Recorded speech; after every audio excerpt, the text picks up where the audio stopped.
Welcome to Soul Talks with Prophet and Paul, conversations on how the soul lights the way through life, relationships, and business. I'm Paul Wozniak. Hello. Hi, and I'm Alison Proffit. Allison, how are you today? I'm great. I'm excited for our conversation that we're going to have today. Yeah, we got into this and you asked me how things were going, and it has morphed into our topic for the show, which is, I guess, loosely described as um, letting the magic unfold through our journey and how the soul lights the way there. So, whenever you said, okay, click record, we want to get this, you were kind of asking me a question.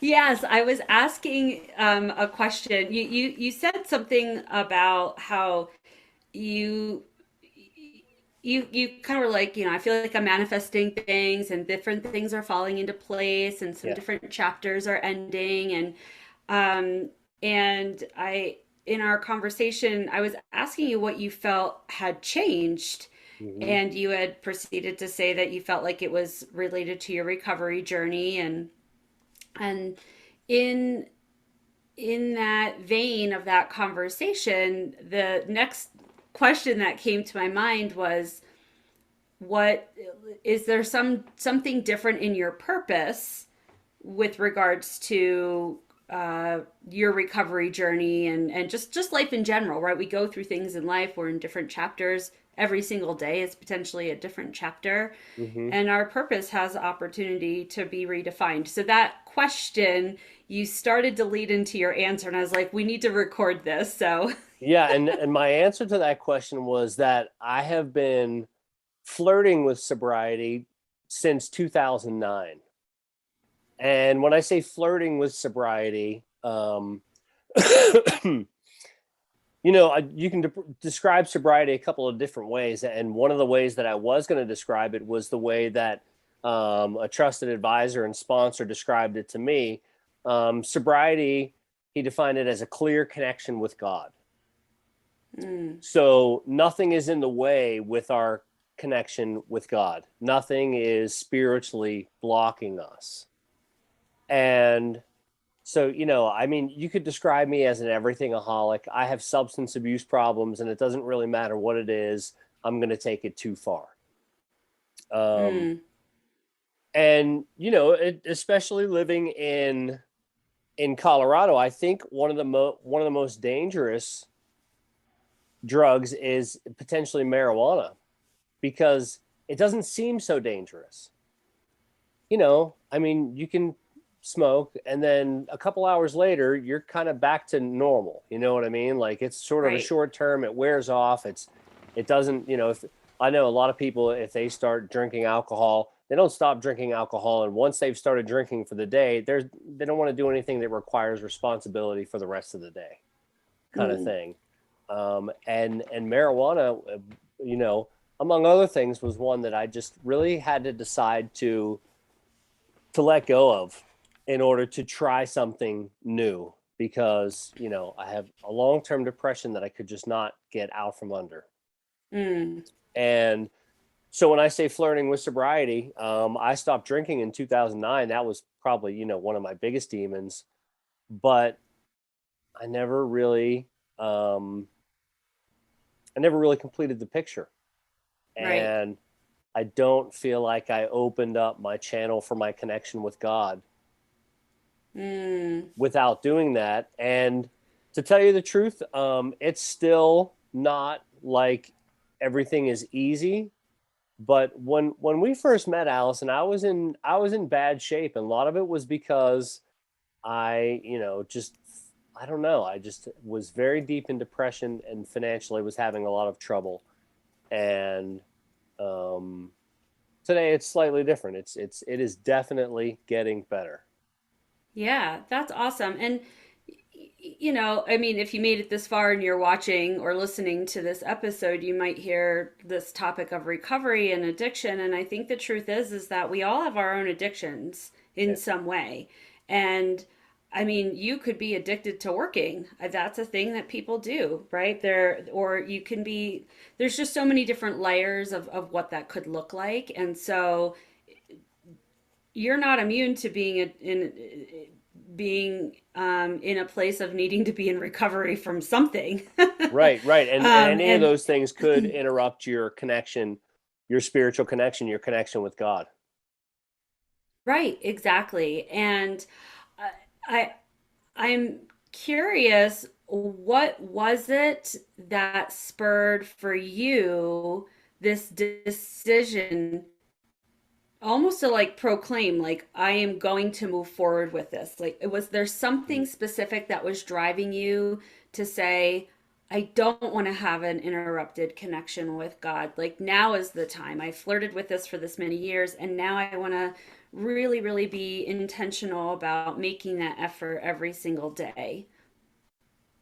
Yeah, I think because for me, it becomes very obvious that if there's a problem, well, let's, look at the different aspects of what could be causing the problem and take steps to eliminate it. And because, I was such a full blown true alcoholic, Mm.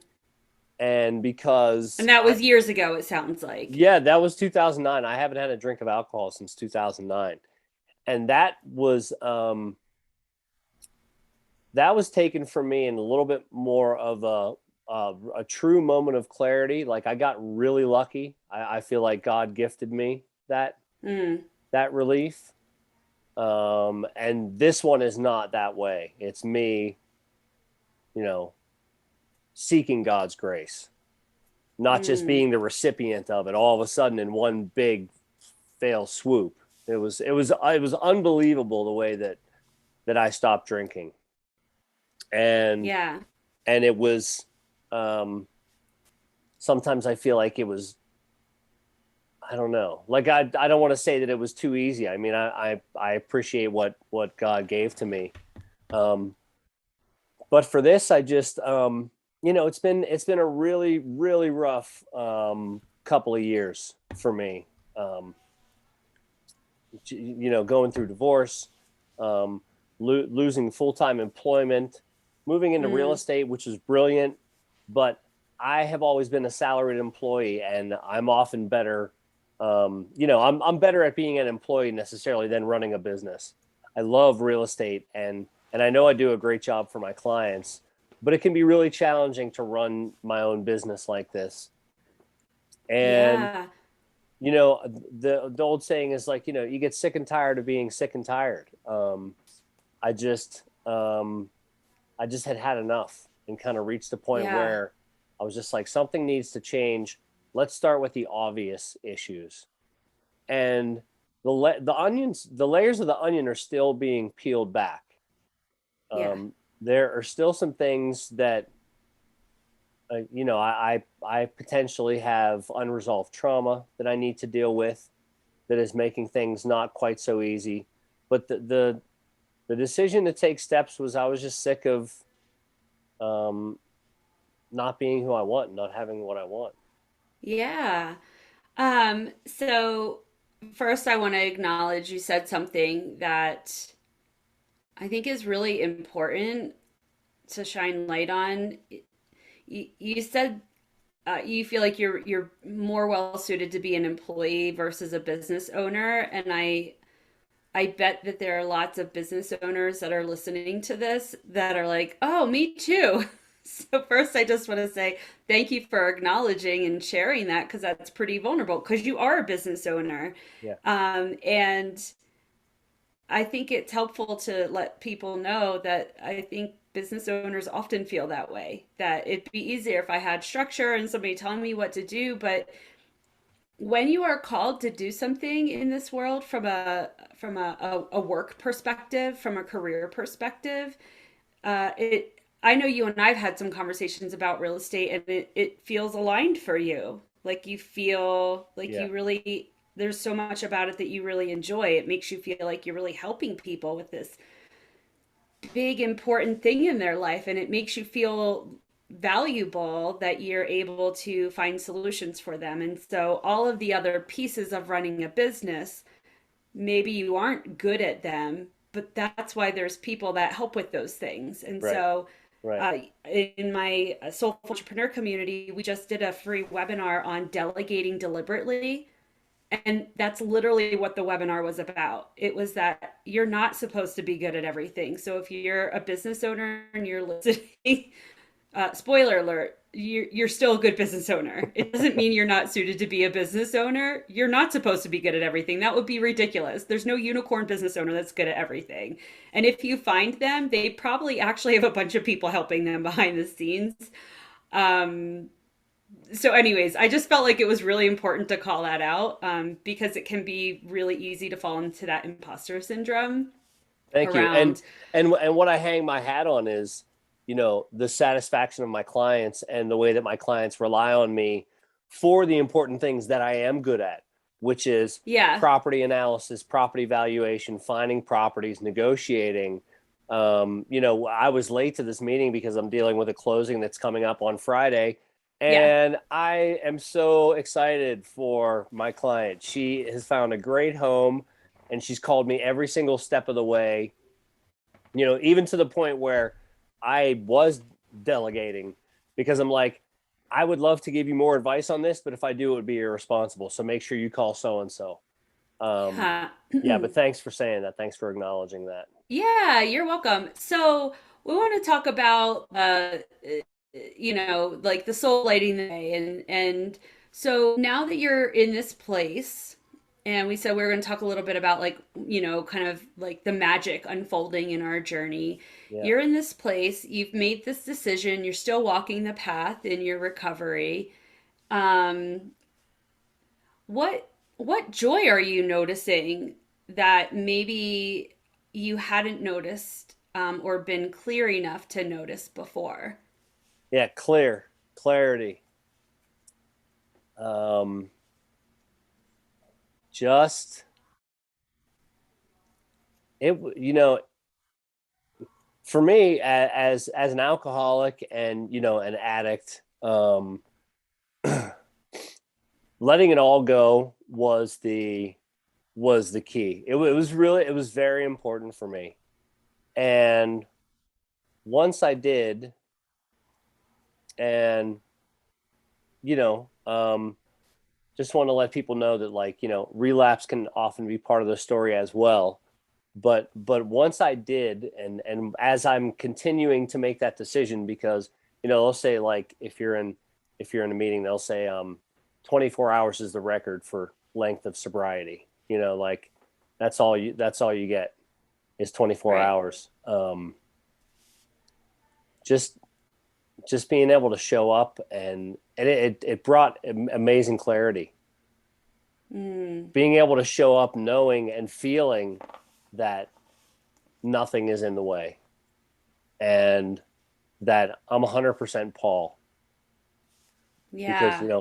not because I did something yesterday that makes me cloudier today. um, and it's not always it's not the magic bullet, by any means. Right. Yeah. But just knowing that's what I'm bringing is 100% me Yeah. and everything I have to offer. That's the magic, people, is showing up as you. And uh our last episode was a big one, and I shared about the recent traumatic experience I had. And Yeah. in the days, in the weeks following all of this, I think just being really clear that I'm just continuously going to show up as me. And I don't know if I'm doing this thing right, and just being your whole self. Paul, I remember in our first meeting, at the coffee shop, when it felt like there was some secrecy. Like, it felt like you were kind of holding everything close to your vest. You're like, it's all confidential. Like, I don't want this to kind of be out in the community. And, Yeah. I'm a realtor. And now you're just like throwing it out there to the whole world, because I think that it's too heavy to walk around with a cloak of, let me keep this stuff close to my chest and not give people the real me, and just say, hey, I'm going through this, and I don't know if I'm doing it well, and not doing it well every day, right? Because you're going to have days where your energy is a little bit off and you might make a misstep, and the God is gracious, and that requires that we're gracious with ourselves. And it doesn't matter what everybody else thinks about you. Like you have one you have there's a through line, right? There's one place to get grace from, and it requires that we actually give ourselves the grace that that higher power has granted us. And sharing yourself and being totally you, um like that's so magical. Like that's how it does all unfold. And that's why I think, like, you've used the word manifest a whole lot in the last couple of weeks, and I think that, like, I mean, really, it's action. It's like we Yeah. deserve a lot of really great things, and it might feel like we're manifesting things, but really it's because we've decided, and then we're acting, and we're in alignment, and we're in our truth. And that, I think, is your soul lighting the way in your life. Is that is that a piece of coaching that you give to people who want to manifest more in their lives when it comes to career success and just I was having trouble getting out of bed, going to work, and paying my bills in the beginning, and I think that action probably is a major ingredient that I've inserted into the whole situation. But as a coach, as a great coach like you are, is that I hate to have you boil down things to really simplify them, but is that a piece of it? I mean, it definitely is. If you are just doing things for, because the thing is if we're looking at what are we desiring, and what are we looking at all the time, what are we talking about all the time, that creates a pattern in your brain, right? If we're always kind of waking up and saying, like, oh, I'm so tired and this is so hard and I don't want to go to work, well, you're probably not going to be very productive, and you're probably going to stay tired, and so it's about thinking about what do you want. It is about having clarity on that. So yeah, absolutely, like helping people peel back the layers and say, okay, you're saying you're wanting this, where is that coming from? Because sometimes our initial response of what we say we want in life, when we say our goals are, there's like five whys to ask before you get to the real thing of what that person at their core, at their truth, really does desire. And instead, because there's so much, there's trauma, right? I mean, I like to say that in our lifetime, we've collected experiences, we've collected trauma, we've collected emotional wounds and memories, and joyful ones and not so great ones, and we're carting it around like emotional luggage. Like sometimes our luggage is real cute, right? It's like on this wheeled like Mm-hmm. luggage, maybe there's a Mm-hmm. pretty pattern on it. And the older we get, the more we stuff into that luggage. Yep. Yep. And as you move into your healing journey, the bag gets smaller because you realize that you don't need to carry that stuff around anymore. And the bag is smaller because you're not carrying around everybody else's stuff for you, it's just your stuff. Yeah. My bag's really big right now. A lot of people's are. And sometimes stuff gets poured in it that you're like, how'd this get in here? Right? It's like you're going through security and they're like, what's this? You're like, I don't know. I didn't put that there. But the magic is in showing up and being curious and unpacking the bag and looking at it and being curious about, why is this here? Do I need to know why it's here, or can I just decide, like, I'm going to take that out of the bag? Hmm. Yeah. Unpacking baggage. That sounds like a Yeah. future episode. Yeah, for sure. Because, I mean, if you think about, like, even just that terminology, how many people, when they get home from a trip, leave their bag just sitting in the corner full of stuff? Yeah. And that's like the thing they dread the most, is unpacking when they get home from a trip. When I get home from a trip, I unpack everything, I do my laundry.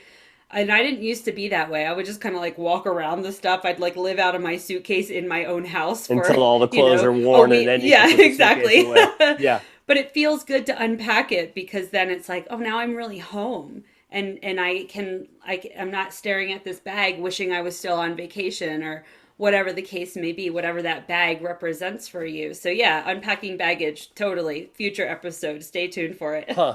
Yeah, that's a great theme. Yeah, I love it. Well, Well, Paul, I'm really excited that you are feeling that you have some good things showing up in your world. And it just goes to show that even when we go through difficult situations, um, getting clarity and then having the confidence and the courage to act on that is that's where the magic is. And it's even more magical when you're sharing it with others, even when it's messy and undefined, yeah, because connection is really the thing that that like our soul really is looking for connection yeah. ultimately, either with God or your higher power or with each other. It does feel good. I put a little bit of a 90-day, set some 90-day goals back in January. And, that just came through in April. And, Yay! and, I missed the mark by just a little bit to, to hitting the goals. Um, so, it's actually coming up this week. I'll have achieved what I was hoping to achieve by April 18th, and close enough, right? Yeah, and we just have to remember that um, as long as we're moving forward and we're in integrity and alignment, that we're the ones that set timelines, but there's something way bigger than us going on, so our timelines are not always accurate. Yeah. And so I consider it sounds like you've been successful, so I would encourage our listeners to kind of just reflect on these things. Think about, are you clear? Have you asked enough layers of the why question, of why is this thing that you're wanting important to you? What's the purpose behind it?